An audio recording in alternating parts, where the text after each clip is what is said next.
Today we're going to get started on Unit 2. So Unit 2 is about matter and change. It's going to be talking about what is matter, what type of matter do we have, and then different properties of matter. Okay, so that's what this chapter is about. It's technically the first intro to chemistry is really this chapter. But we kind of swap it up on you, do the first chapter first just to kind of be like, whoa, this is chemistry. All right, so we're going to very quickly go through different branches of chemistry. But what is chemistry? Is defined as the study of the composition, structure, and properties of matter. Remember, matter is anything that takes up space and has mass. Okay, so it's pretty much anything. All right, so what we're going to learn about this year is what composition that it has, what structure that it has, what it's made up of. Okay, different processes that it undergoes. We're going to be talking about chemical reactions later, and compounds and bonding. Okay, how those things happen, and energy changes. What happens as we have a chemical reaction? Do we lose energy? Do we gain energy? Okay, so this is all encompasses chemistry. Okay, basically it's just the study of everything. Okay, any objects, any living things, any type of chemical reactions all together.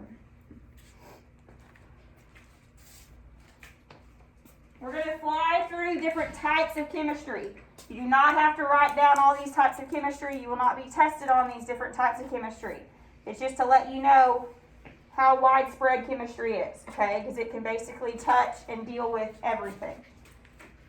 So don't worry about jotting all this down.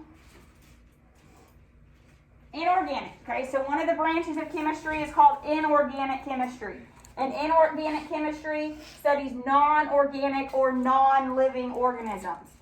This basically deals with anything non-living, anything that can have a chemical reaction, any types of coatings, surfactants, medicines, all right? So a pharmacist deals with chemistry, all right, and making medicines.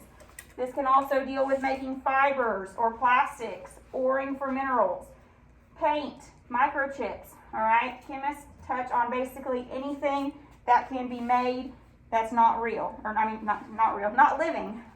So that's inorganic chemistry. Is this PowerPoint on screen? Yes. Okay. Yep. Physical chemistry is the study of understanding physical properties of atoms and molecules by use of instrumentation and equipment. So physical chemists can be in the material fields, any type of materials that are being made, once again plastics or fibers or microchips. Also pharmaceuticals will be a physical chemist. These different types, Wall Street and law firms, government labs also have to have physical chemists for patents and to make sure patents are justified and correct. All right, can also be a physical chemist as well. Analytical chemistry. We're going to get to analytical chemistry. Actually, one of our units will be analytical chemistry, and it will deal with identifying compounds and compositions of materials. All right, so it will talk about what is a compound made up of, how much of each atom is made up of a compound. All right, so this type of chemist, an analytical chemist, really digs down deep into what things are made up of and what new products can be made from these different types of atoms. Okay, so we can have anything, any consumer products, any food groups have chemists. Frito-Lay, for example, has to have a chemist to design new chips. So any type of new and improved technology or item, consumer item, would need an analytical chemist as well to figure out and make sure that when you're making a new product, what properties will it have? Will it actually work? Okay, if you're making a Cheeto Puff, will it actually puff, right, instead of just falling apart? Will it actually stay together? So these will all be analytical chemists as well. Biochemistry, just like you would think, biology, tagged together with chemistry, is the study of the chemical processes in living things. Okay, so we know in our body, obviously, we have different chemical processes happening in any kind of living organism, right? Different chemical processes. Biotechnology, so if someone's going to have a fake leg on them, they need to make sure that whatever that plastic is made out of or whatever material it is not going to react with your body as well. All right, and so all of these things go into play with your chemistry of what's in your body and different things on you. So biochemistry and organic chemistry. So we talked about inorganic was the study of non-living things. Organic is the study of living things. And anything living has carbon in it. Okay, so organic chemistry is the study of compounds with carbon. So here's some different examples of who would hire an organic chemist. So, as you can see, chemistry pretty much touches everything. All right, a few years ago I had some students say, I'm never going to use chemistry. Why do I even care about this class?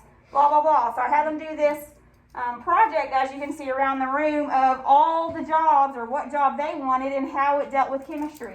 And I was so surprised how the students really enjoyed that project because they were like, wow, chemistry really is in the job that I want to do, right? In every aspect, chemistry touches anything that you do, okay? So that was the importance of sharing that information. Now, different types of research. We have basic research, applied research, and technological development. All right, these are all different types of research. Once again, don't worry about this, all right, or as far as memorizing this. But there's different types of research in order to come up with a new product. Basic is just trying to find out knowledge about a current product, okay, or a current consumer good. Applied research is using information that you know to solve a problem. This is more of like the engineering type of chemistry. And then technological development, actually creating new products. Okay, so those are three different types. They get more involved the farther down you go. Okay, but it's using chemistry in order to either find out information, which would be basic, solve a problem, or create new products or new designs to help something out.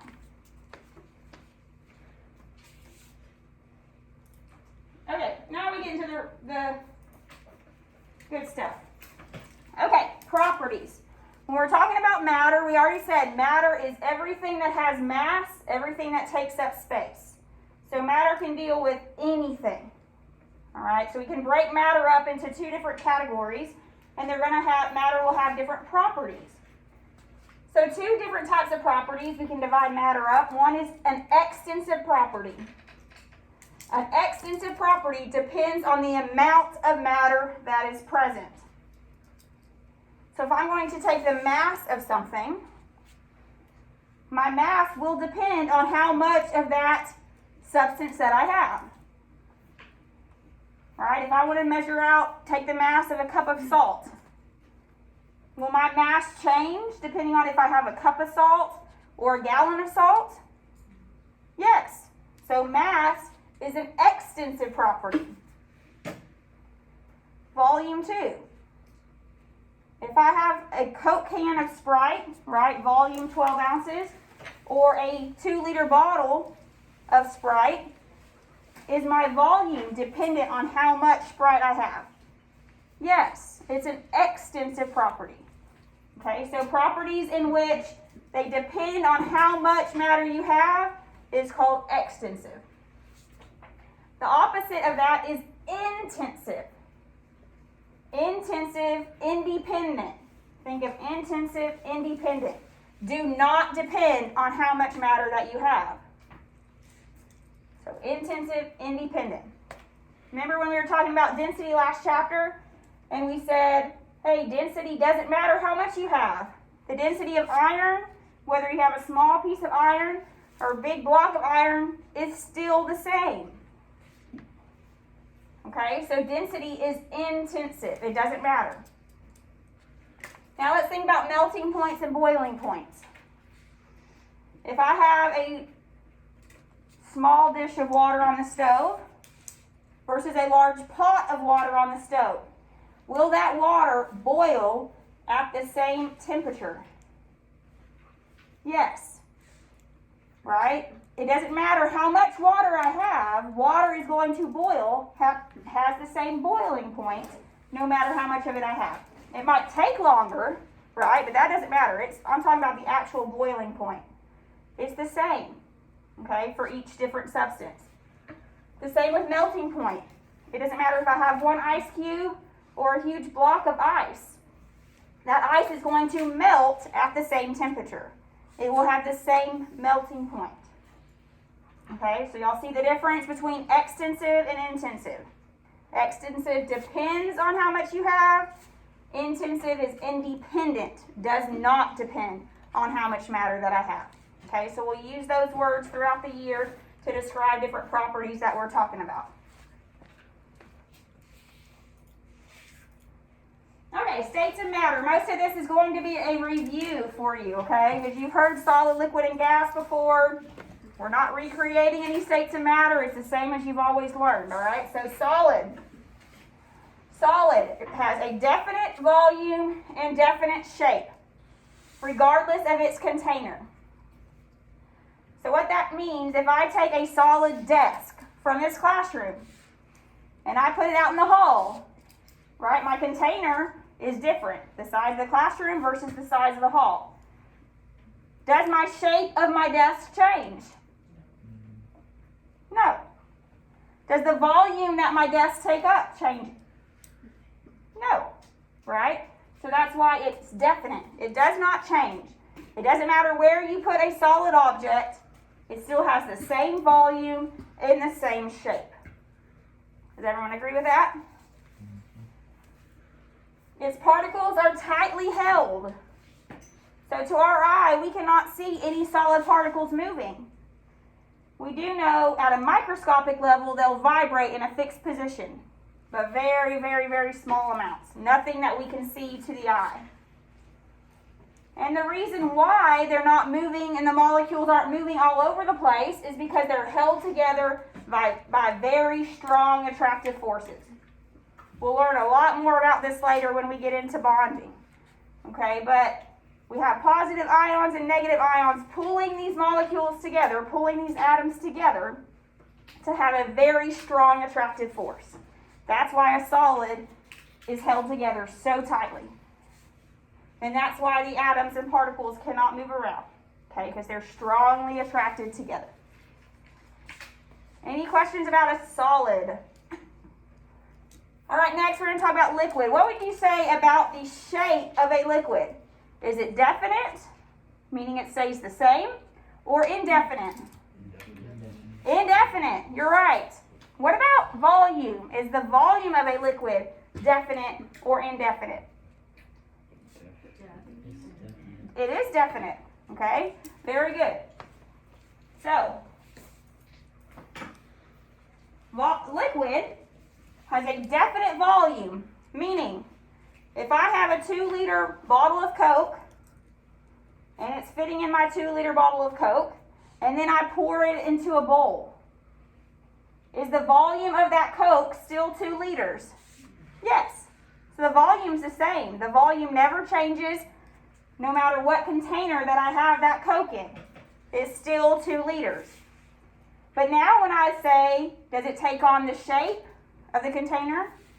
Yes. Right? If I have it in a 2-liter bottle versus a big bowl, the liquid takes on the shape of its container. So it's indefinite shape, meaning it does not stay the same. It's going to change depending on what type of container that it's in. For a liquid, the particles are close together, but they can move past each other. They move faster than the particles of the solid, so they're not held together at as high of attractive forces. Excuse me, that was a lot of They're not held together as tightly as solids because their attractive forces are not as strong. That's what allows them to flow, and we call that fluidity, all right, which we'll talk about later. But the liquid particles can move back and forth because they are fluid. Their faster movement means that they can overcome the attractive forces more easily. So the attractive forces are not as strong, therefore the liquid particles can break away and move and flow. Any questions about a liquid? What would we say about a gas then? When I'm in regards to volume, do you think a gas has a definite volume, meaning the same, or indefinite? Indefinite, right? If I have a pot of water on the stove and I boil it to create steam, is that steam going to stay in the same definite volume and stay together and move in the same volume? No, right? It's going to spread. What about shape then? Indefinite shape, right? So the important thing about a gas to know is that it's going to take on the shape of its container. It's not going to stay in the same shape of whatever the gas starts with. Okay? The gas is going to expand and fill up whatever container that it's in. Make the most room apart from the particles as it can. Particles of a gas move very rapidly. Right? They're bouncing all over the place, right? Getting out of the way of each other because they have very little attractive forces. The attractive forces are very weak. Therefore, there's a great distance between them. They're not being held together because the attractive forces are not as strong as they were in the liquid or the solid. Here's some examples: helium, neon, argon, krypton, and xenon. Anyone know what these gases are called on the periodic table? Noble gases. Okay, we'll get more into that, but those are our noble gases. They are gas at room temperature. Okay, that's why they're going to be called the noble gases. But like I said, we'll get there. Just a little bonus information for now. Okay, so any questions on the gas? Indefinite shape, indefinite volume. It's going to fill up a container as much as it possibly can and move away from each other as much as it can because of the rapid movement that it has and because of the very, very weak attractive forces.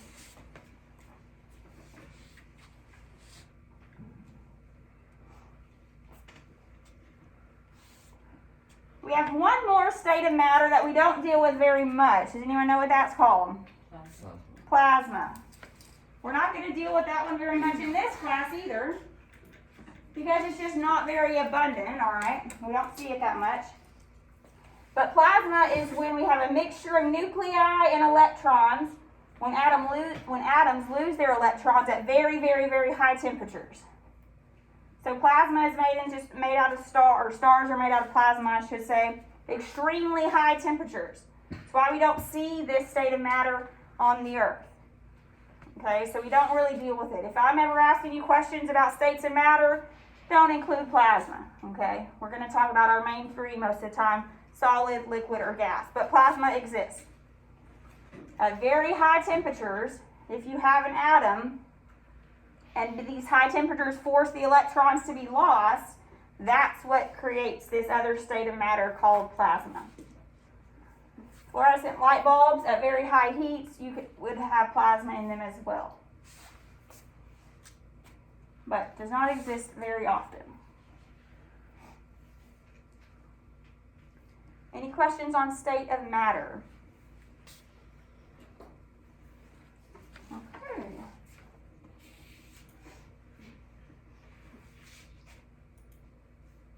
Alright, so if I'm talking about my solid, liquid, gas, and plasma here, I could say my particles have increasing energy this way. Would you agree? My particles are gaining energy, moving faster and faster and faster from a solid to the liquid to the gas phase. What would you say about attractive forces then if I'm moving this way? Are they getting stronger or weaker? Weaker, okay? So the weaker the attractive force, the higher the energy, because those particles are able to move around and spread out because they're not bound together by those attractive forces. Very good.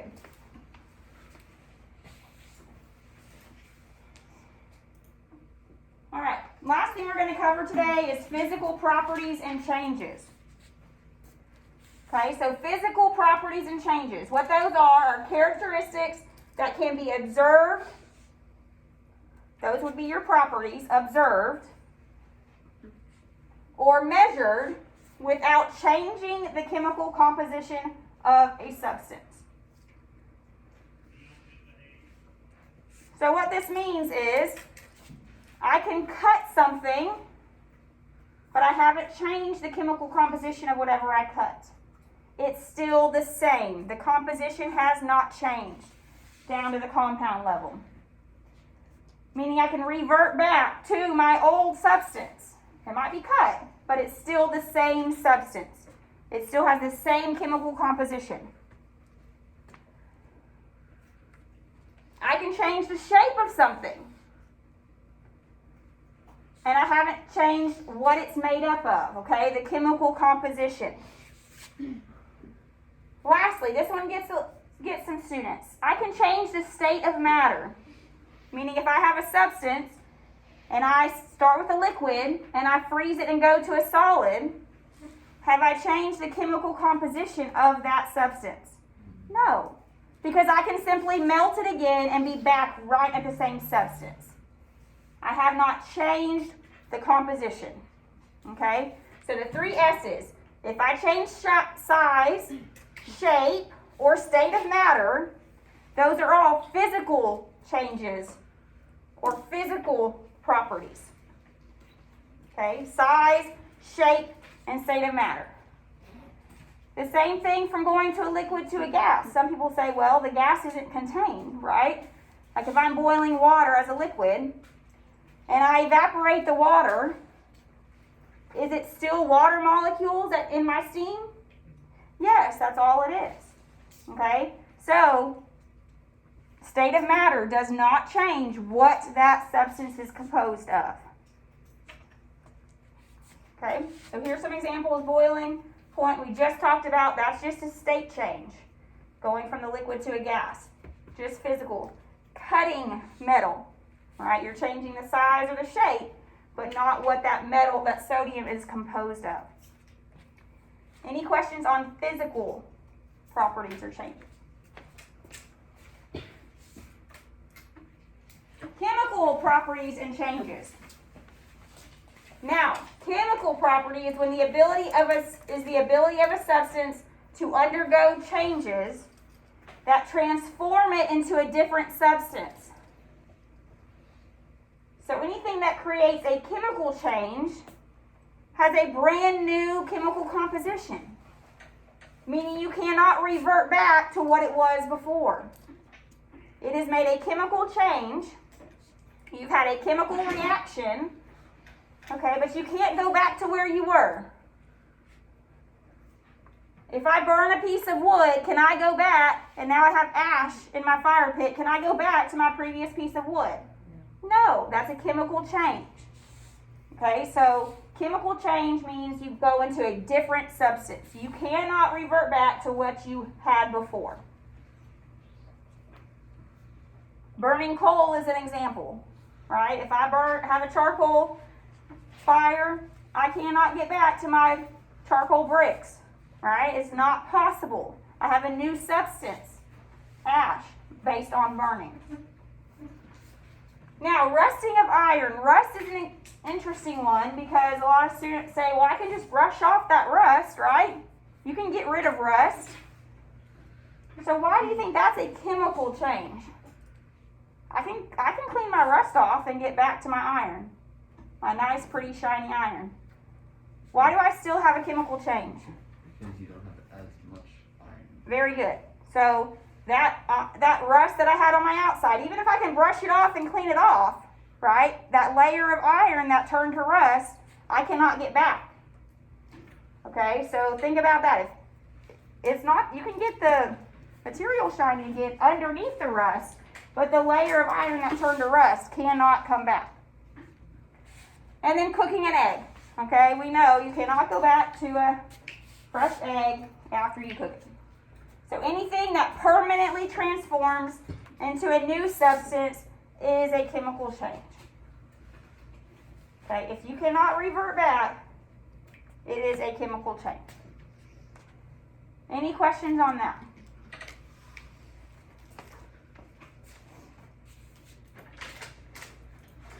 So I've had some questions in the past. Well, how do I know if it's a chemical property or chemical change?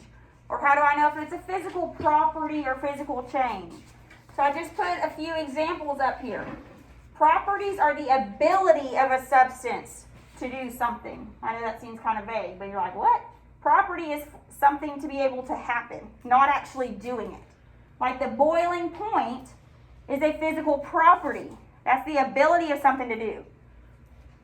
All right, but if I say water is boiling, then that's the actual change. But it's physical because I'm just changing state. Okay, so you see the difference? The ability of something to happen is a property. So physical is observed with senses, determined without destroying matter. Chemical property indicates how a substance reacts with something else. Okay, so chemical reaction would be the ability of something to react, but I'm not actually doing it yet. Another one, matter will be changed into a new substance after the reaction. Okay, so the ability of that reaction to occur, but not truly talking about something changing. The changes are when something actually happens. Okay, making the new substance, or for physical, changing size, changing state, or changing shape. Your 3 S's. No new substance is formed for a physical change. The same chemical composition that you started with is at the end, okay, for physical. Chemical, when you have a new substance formed, you have a change in your properties. Brand new substance, you cannot get back to where you were.